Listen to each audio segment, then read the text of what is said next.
Greetings, Minecrafters, and welcome to another, what I hope is a wonderful Minecraft discussion. My name is Kimberly Quinn, and I'm here. And again, this is the same walk, because when I get inspired, I just go with it. It's like I can never, ever shut off inspiration. Don't want to, don't plan to. Here we are. Okay, so what I really wanted to talk about is create, don't regurgitate. So we're talking about the past. And I think most of us out there know how hard it can be to separate ourselves from the past.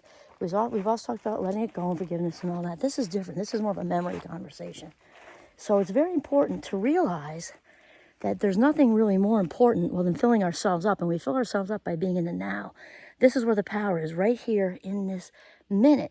That said, when we retrieve memories from the past and bring them into the now, we can do one of two things, really. We can corrupt our current life minutes in the present moment and just let them go to heck in the handbasket, or we can realize how memory works and cherry pick those to make something good happen, all right? So first of all, realize that long-term memory, which is where they're all stored, is literally like a bookshelf.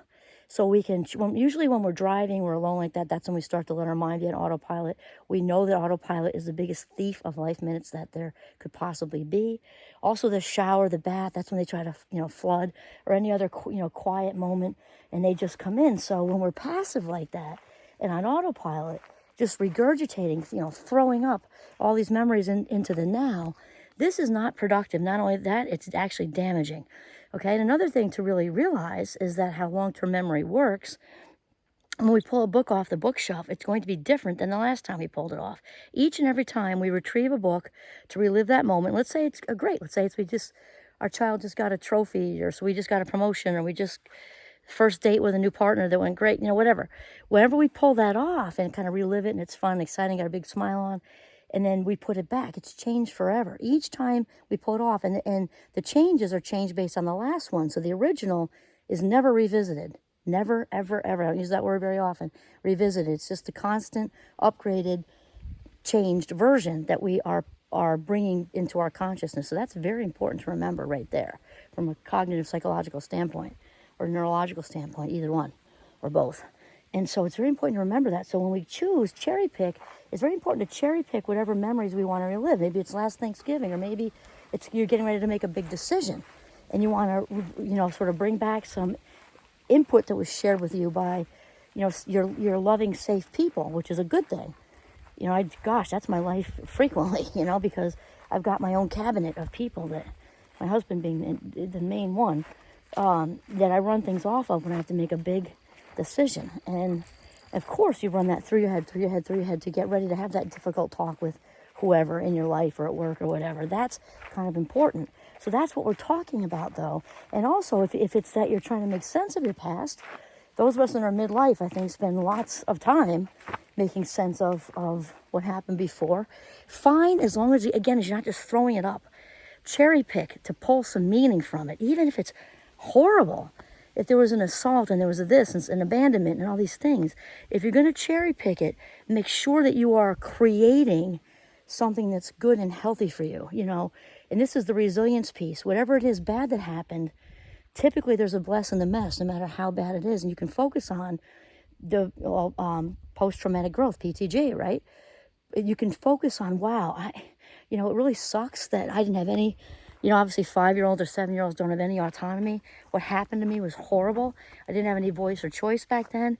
And now look, I'm a clinician at this, or I'm running, or I started a nonprofit, something for children, or I'm running a therapeutic camp for kids with this and that and that and this, or I'm running something with children, children who are new Americans doing this, and look at all the good. So to create something out of turning wounds into wisdom, we've talked about it. So that's really important when we are even considering bringing the past, which is over, into the present, which is the diamonds of our life. It's just the diamonds are our life minutes. There's nothing more valuable. So if we're going to spend, think of it like cash. If you're going to spend would you spend $1,000 on one old shoe? Probably not. Well, think of your valuable life minutes. Do I want to spend my valuable life minutes rehashing all the painful stuff that my mother said to me, or my father said to me, or who did whatever to me, No. Do you want to cherry pick maybe a particular situation, not reside in the what happened part, but reside in the what you can create out of the what happened part to make it work for you and maybe even the world, which is also healing, because whatever we do for other people, we do for ourselves. We know that to be true. We're all connected. Wow, there's a gigantic footprint right there. I think it's a moose. Holy Toledo. Okay, so that is the point of this chat, is to create, don't regurgitate. Passive decision making, thief of life minutes, because it falls under the category of autopilot. Stay away from autopilot. Be mindful, the power is in the now. Life is now in session. This is it. As far as we know, this is not a dress rehearsal, right? This is the big game. So be here now and make darn sure what you want to spend your very valuable life minutes on. Cherry pick those past memories and turn them into something that's of value to you and hopefully other people. This is Kimberly Quinn signing off from the beautiful Notch in northern Vermont. Have a mindful day.